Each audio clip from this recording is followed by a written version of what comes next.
And welcome back in the second review of this Dynasty report, and let's see if Paul can generate some interest talking of this other movie from 2016, and it's one of Jackie Chan's latest movies, and it's called Skiptrace from 2016. So, Paul, what is this buddy cop formula about, stock plot or not? So, the floor is yours. So yes, stock plot, kind of. Yeah, it's a pretty good way to describe the film. It is a pretty much standard buddy comedy, road trip-esque kind of thing, clash of cultures a la Rush Hour 3, kind of. So if you're familiar with that kind of mode of storytelling, you'll find a lot that's familiar here. If you liked that kind of mode of storytelling, you'll probably like this film. This is a solid Jackie Chan film. It's got good quality in terms of the production design, in terms of some of the action set pieces. The downside is that it still feels like it's a been there, done that kind of movie. And there's a twist that they throw in, which kind of doesn't make sense, but doesn't really make the film unwatchable. Well, as one might expect, there's a Hong Kong detective, and it's played by Jackie Chan. Except his name is not Jackie, it's Benny this time. He is Benny Chan. And he has been tracking down this crime lord of the underworld known as the Matador. And he believes that this person is actually a business tycoon named Victor Wong, played by actor Winston Chow. He's had sort of a vendetta in trying to capture this guy for over a decade because he thinks this guy is responsible for the death of his partner, Jung, played by none other than, you said it, Eric Tsang. Right off the bat, you've got two names from Hong Kong cinema involved in this that should, perk your ears up, make it a little bit worth your time. What do you mean two names? Why are you excluding MW? If you will? I'm building to that. Okay, building to that. Fair enough. So what we end up getting here starts off feeling like a straight up Hong Kong film, and then we kind of throw the international element in, or the co-production element in, because you have Young's daughter, played by Fan Bingbing, and she gets a little bit of trouble. Now, this is years later after her father's death, and Jackie's character Benny is taken on her as sort of her in a godfatherly role. She gets into a bit of trouble with this crime syndicate that's tied to Victor Wong and the Matador, and she runs across a sort of gambler / con man in the form of Connor Watts, played by none other than Johnny Knoxville. He's wanted by the Russian mafia for reasons, and he's on the run from them, and because reasons, I like that. Yeah. Then he crosses paths with Samantha, and something else ensues, and so now he's on the run not only from the Russian mafia but from this Matador sort of underground triad group, and of course, because he's gotten Samantha all caught up in this mess, that brings him to the attention of Jackie Chan's character, Benny Chan, who then seeks to bring him in to find out, what the deal is. Yeah, it's a film that bounces around. Got multiple, this is indicative of a high production Jackie Chan movie. It's got multiple locations across the world. It's got a cast of lots of people, but throwing back some love to some Hong Kong originals. So as we said, Eric Tsang, Winston Chow, Michael Wong as his boss, okay, and doing some angry acting, so that's always a plus. I have my own car. Yeah, I'm sorry. And as well as people, from I'm sure some youngsters from Jackie Chan's stunt team that if you follow the stunt teams you'll recognize, but even a quick pop up by none other than Richard So, old fans will be very pleased to see him. He has a short cameo that's somewhat humorous as well. He doesn't get naked, okay? So I know that was kind of his thing when he was younger, but he's kind of resigned himself to the more grandfatherly role. Hey, Richard would be a great fit for the Lang Kwai Fong movies, because that famous sequence there are in Winners of Sinners, there are strategically placed things to avoid Richard showing his pee on screen. So casting for Lang Kwai Fong 4, like the older years.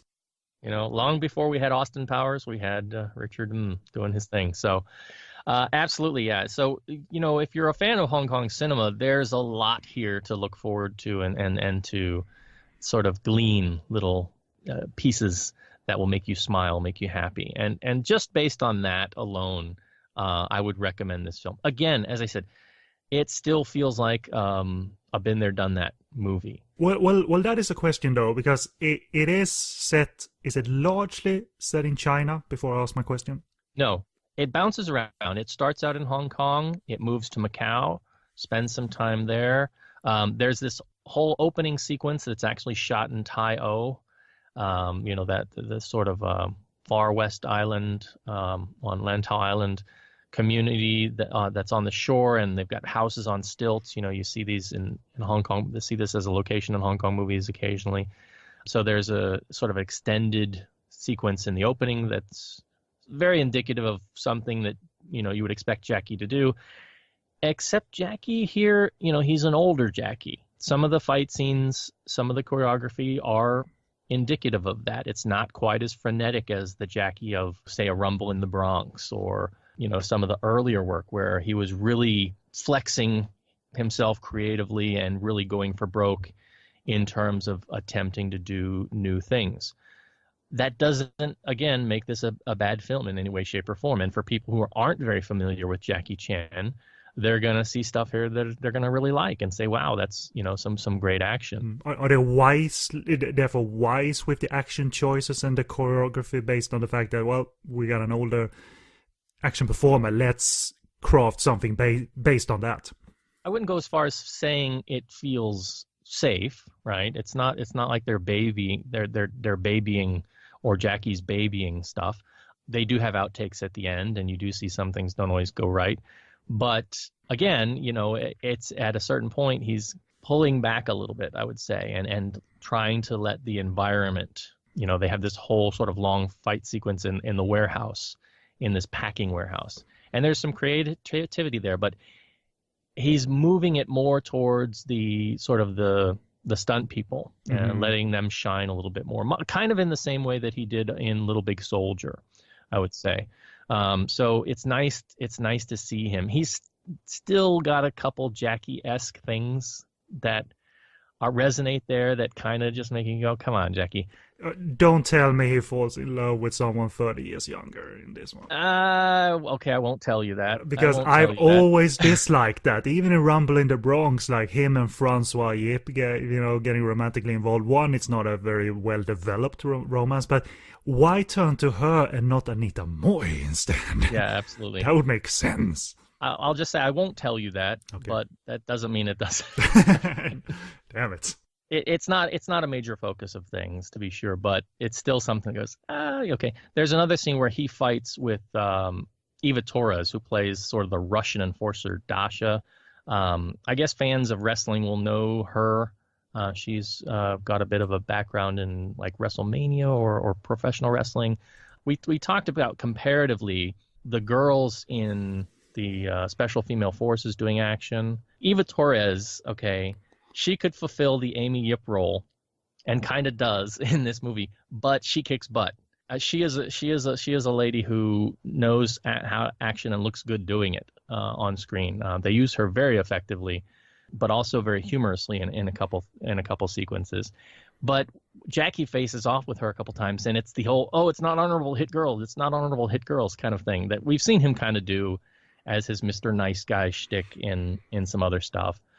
And it plays to fine effect here. But again, it's part of that whole thing that, yeah, we've seen you do this before, Jackie, so... Well, it brings back my original question. The reason I asked if it's set in China largely is because I believe this was quite a major hit in China. But what I was getting at is that, do you think the box office success that it had in China in particular, do you think this is potentially a fairly new genre for Chinese audiences, the buddy cop action formula? Do you have any take on that? Perhaps.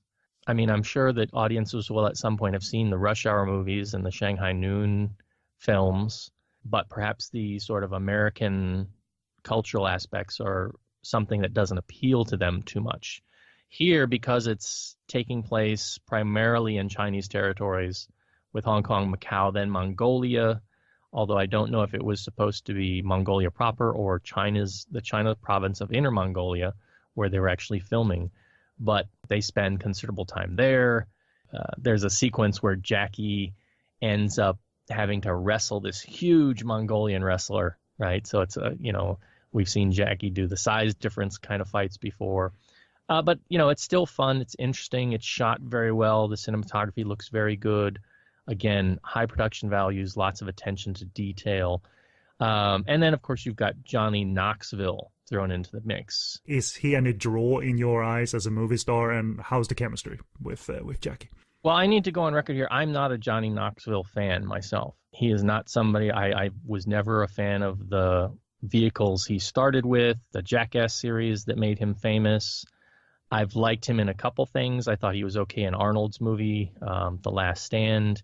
And I thought he was very funny in Bad Grandpa, which was a film that I would never have watched, except my dad said, "Here, sit down. You have to watch. Sit down and shut up. Watch it." I'm like, Dad, I'm not. I don't like the Jackass stuff. He says, No, you've got to watch this. And I have to admit, Bad Grandpa made me and my wife.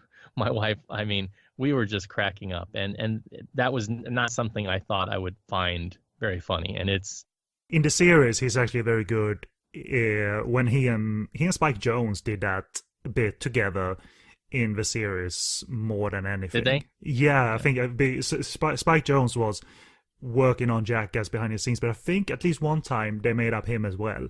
And Johnny was always felt a little bit inspired as that character in the TV series. And I never saw the movie, that sort of Jackass style / regular movie that Bad Grandpa was, but it intrigued me that they took that character and ran with it for a movie rather than Jackass 5 or whatever. I mean, that kind of stuff I always just think is it's pranking and that kind of stuff, and doing bodily harm. I mean, it's led to sort of the YouTube culture we have today, and people trying to get their 5 minutes of fame. And it's great that it worked out for him and some other people. And by extension, I mean, we take it back to Hong Kong. They did a Hong Kong spinoff for MTV Asia called Chi Scene, right, which featured Daniel Wu and some others. I think Mike Leader actually might have been involved with that. I remember it. I remember that title because I know that it's one of the few words in Cantonese I know. So, haha, I know what that's about. So, it did have a cultural effect that went international. Although the Chisin, I think they were far tamer because they had to be because of Asia. They were far tamer than I think the Jackass guys ever were trying for. But anyway, long story short, Johnny Knoxville's never been a big draw for me here. I will say that by the end of this film, I was kind of charmed by his character. It's a very sort of typical con man-esque kind of guy, but a guy who's not a bad guy overall, and him and Jackie Chan bonding over the course of their trip. It makes for some, okay humor at times. There's a couple gags. So, for example, Jackie Chan, who's known as a crooner, at least in Asia, and he's probably perhaps known as not a great singer when he tries to sing English songs, but he starts out by singing at this point when they're in Mongolia, the Adele song "Rolling in the Deep," which is then picked up by this Mongolian tribe, and everybody sings it together. So Adele is known so internationally famous that even Mongolian nomads can sing her song. But then, as the counterpoint to that joke, they get Johnny Knoxville to sing the song "Ming Ming Bye Bye Wo De Xing," which is a famous Jackie Chan romantic ballad. He's got multiple recordings of singing this, and so it's probably something that nobody in the United States, if they're sitting down to watch this film, is going to get. But fans of Jackie Chan who've heard him sing and who've probably heard him sing this song will find it quite funny to hear Johnny Knoxville kind of belting out this Mandarin ballad.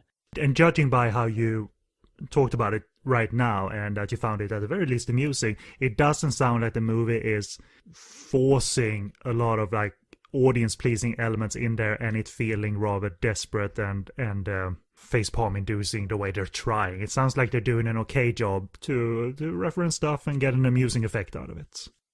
Yeah, I think so. Again, I believe part of the reason why this might have been so well received in China is because it's geographically focused primarily within Asia, rather than the Old West in the United States or Paris or wherever the Shanghai Nights and Rush Hour films ended up going. This is a bit more internalized. So by seeing Jackie take this goofy actor from the U.S.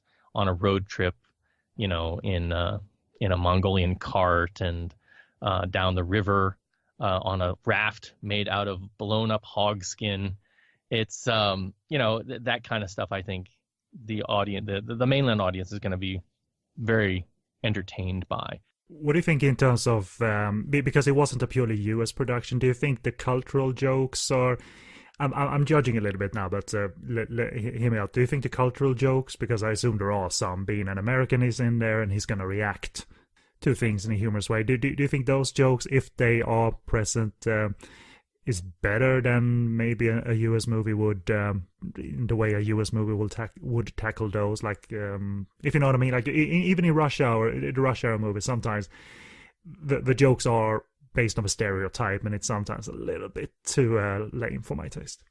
Yeah, I mean, this is fairly politically correct throughout. I mean, there is a sequence where Johnny Knoxville really overplays being an ugly American because the scene kind of requires it. And, that might be seen as humorous by some. I'm guessing the script was primarily written with an English audience in mind, because everybody speaks English in the film. And for some people, that works great, like Michael Wong, angry acting in English. Jackie does fine. Fan Bingbing, I couldn't tell. It looks like she's speaking English, but I think they dubbed her. Eric Tsang, he has some Cantonese dialogue early on, but then he speaks some English later. I think he might have been dubbed too. I've heard him speak English rather well, though. The place I remember hearing him speak English, this is sort of deep cuts, but I think you might remember it.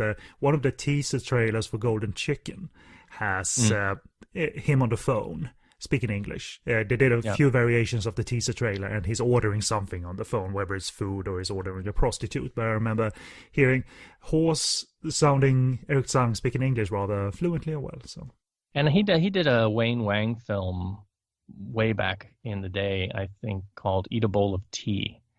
And he had a role in that, and I think he was speaking English in that, if memory serves. So, yeah, I mean, he can do it. And I'm sure that Fan Bingbing and other actresses, we were talking about this in terms of the movie The Great Wall. I was having a discussion with Kevin about, was Andy Lau dubbed or not? Because he's speaking English in some parts of the movie, and it sounded like it was sync sound. But Kevin is fairly certain that it was post-dubbed, so they did a really good job. I was surprised by that, because I saw it at the cinema just recently, and it's definitely Andy's voice, but I was totally convinced that it was live sound, and maybe it does make sense to dub it, because maybe Andy would stumble a little bit when performing live on the set, but could nail it in a well-produced dubbing session, and indeed they did. So that made me very happy to hear, because sometimes Andy has these expository passages of dialogue that they settle him with, but it was rather pleasing to hear.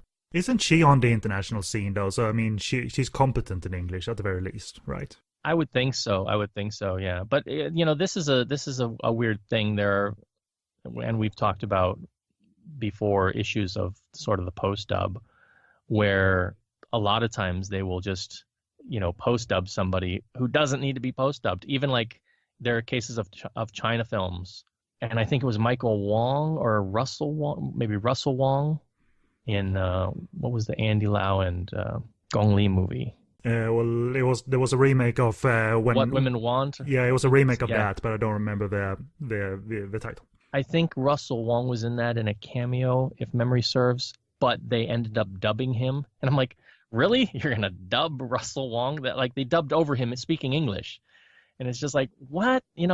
So sometimes weird decisions are made, and it might be that the sound didn't come out great, or they weren't thinking at the time, or anything's possible. But I always think it's great to let the actor act, or actress, as it were. If they can speak English, let them act in English. That's who you hired to do the role. But for the most part, the sound quality is very good throughout. And Richard, as I mentioned, no dubbing for him. He's great. And you shouldn't, because his English is wonderful, and he's Yeah. worked internationally throughout the years, and things like that. I'm sure you have some notes, but let's talk the director a little bit, Rennie Harlin, who probably scored his biggest hits in years, and I'm not trying to be crappy towards him, but his 90s was stronger than his post-millennium, and certainly he isn't as big of A-list director for action as he used to be. But, we all go through phases, of course, and he's a working director, but obviously the favorites of probably many lie in his 90s filmography. Say what you will about the Die Hard sequel, but I think it's a fun film. Cliffhanger, Long Kiss Goodnight, Deep Blue Sea, I have an affection for, even though it was so funny at the time with Rennie there in the promotional material for the film. I dare you to try and differentiate between reality and our CG sharks. They're so convincing, and when you look back on Deep Blue Sea now, or even then, like, what are you talking about? that realistic, still fun film, still some cool gory moments, but like the big super reveal moment in the middle of the film that you don't expect in Deep Blue Sea looks just super pathetic nowadays. Having said all that, I mean, I think he reached a point where he scored hits, and when he didn't score hit making a big budget movie, that's when a sort of descent happened, and you can probably point towards Cutthroat Island for something like that. I mean, he worked post Cutthroat Island, of course, but I think his slowly but surely his A-list status was being reduced, but still a working director, and haven't seen much recent efforts. I think the last one I saw was his found footage movie Devil's Pass, which was okay up until the ending. I didn't think the ending was a little bit too big for my taste. Otherwise, it was a decent little found footage movie, but probably yeah, this Skiptrace is one of his biggest hits in years when all is said and done. So yeah, all a bearable director, of course, and some 90s favorites for me. Any personal notes on having viewed the Rennie Harlin movies, whether you sought them out or not, even 90s? Well, Nightmare on Elm Street 4, The Dream Master, coming off of probably my favorite of the series 3, Dream Warriors, was a must-see, and he got nominated, I think, a Saturn Award for that. But then he follows it up a year later, a couple of years later, with the Ford Fairlane movie. I remember that being fun, but I saw that in like 1994, so it's I just remember it being fun because Robert Englund was in it, and I sort of just enjoyed myself because I liked Robert Englund, but maybe that plays horrid and horribly nowadays. I need to go back and watch Cutthroat Island because he gets a lot of guff for that, and I like pirate swashbuckler movies, and I remember coming out of the cinema going, eh. And so, especially in an era where anytime, Johnny Depp's on screen, it's likely he's playing Captain Jack Sparrow again. Yeah. So yeah, it certainly wasn't. Pirate movies came into their own later on. But, as with anything that flops and everybody points fingers at whose fault it is, you sometimes rarely hear people discuss the movie quality because it just comes fashionable to take a dump on the movie. But Cutthroat Island might have been quite an excellent adventure, but it simply wasn't an audience favorite at the time, and quite distinctly flopped, I remember. As you look over his filmography, though, I mean, he's got, 1, 2, 3, 4, 5 nominations for Worst Director at the Raspberry Awards. So at least he's consistent, right? They like me, sort of.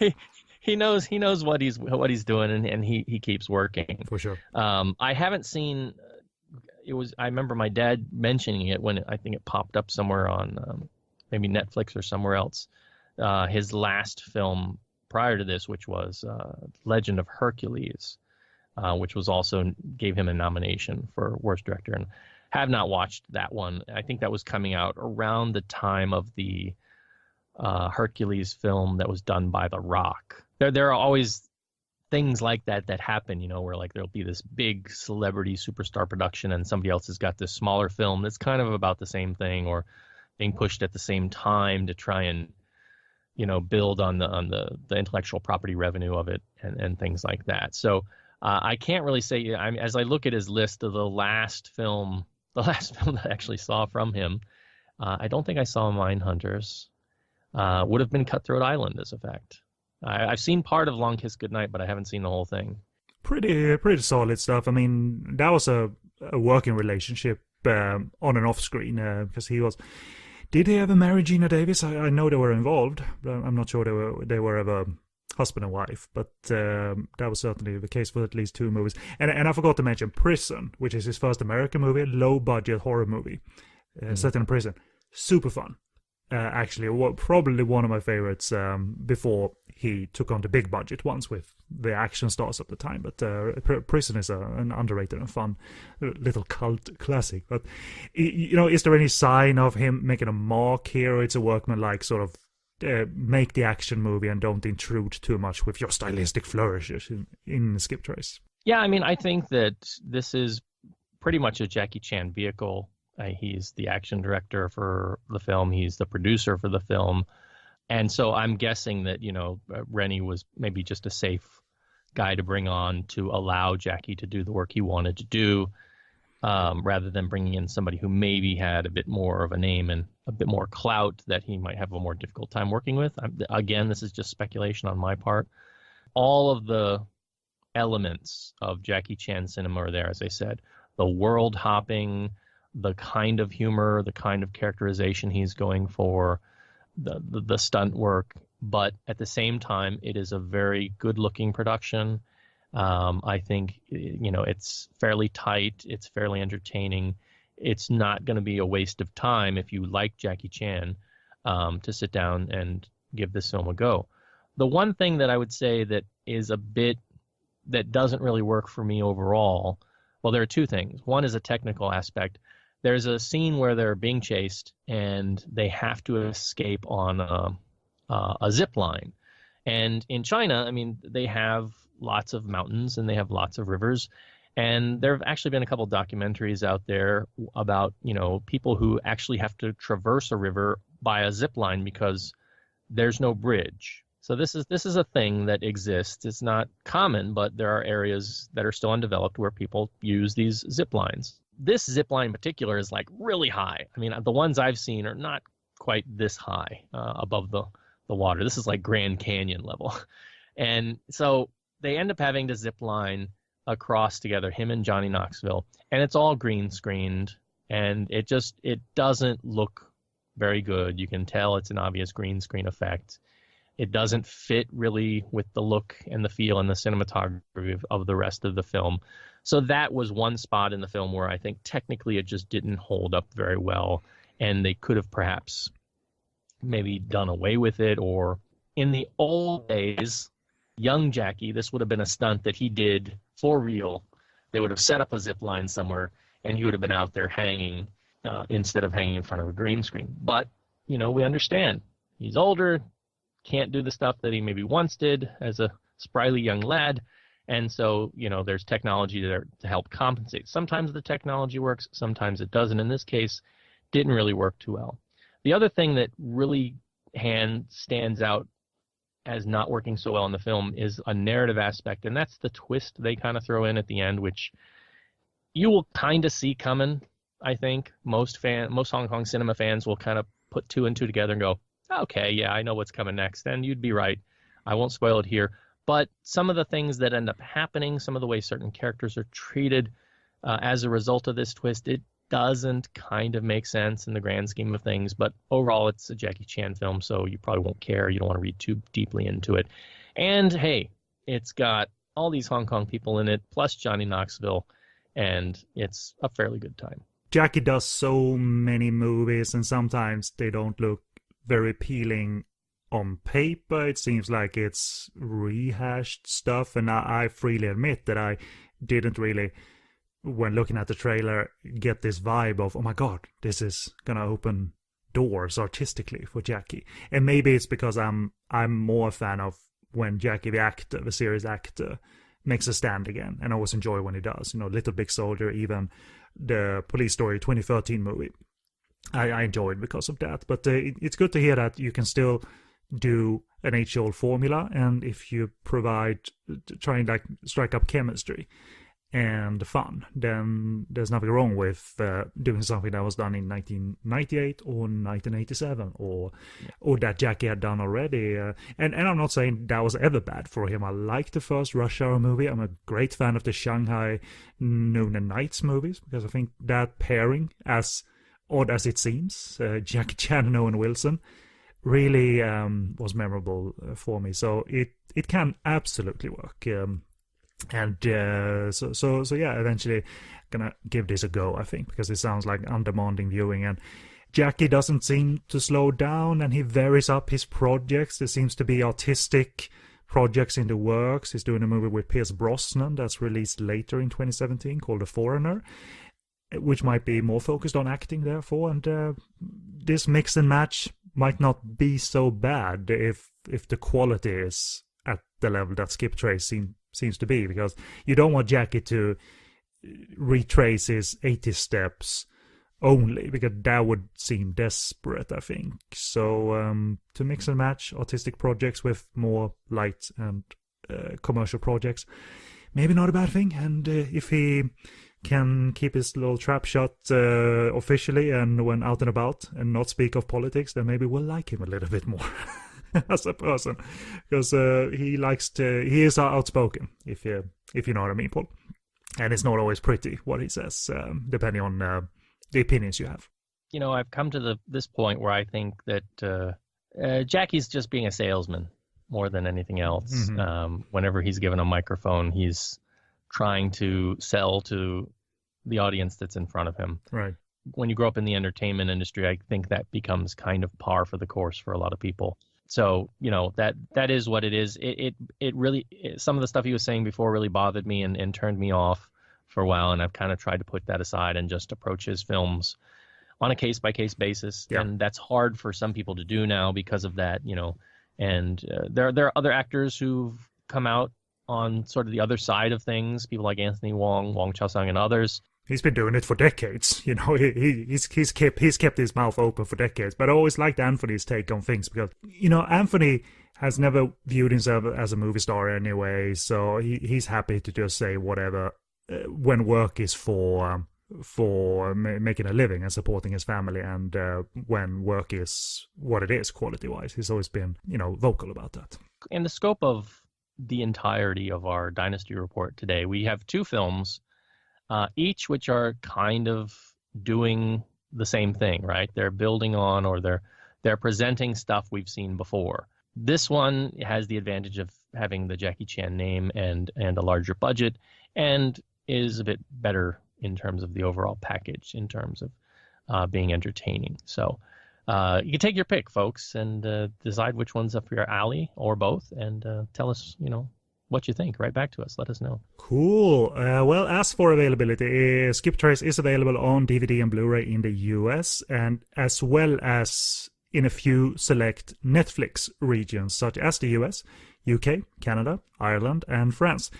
It sort of surprised me because I thought, but I don't know the intricate workings of Netflix acquisitions, because this was picked up by Netflix to sort of be part of their catalog where they place their banner on the movie. So I thought this would have a global rollout, but in this case it doesn't, and I'm sure there's reasons for that. But I'm merely saying that because I'm used to, when something is a Netflix original series or a Netflix original movie, in my experiences so far, that has meant close to or a full global rollout. In the case of Skiptrace, as things stand now at the time of recording, it isn't. So currently I, for instance, can't see it, and nowadays you can't VPN your way to other regions of Netflix. At least I can't. So have you had that experience where something is, you know, it is a Netflix thing, but it isn't available globally? So is that more common than I know of? Yeah, I mean, this is an issue.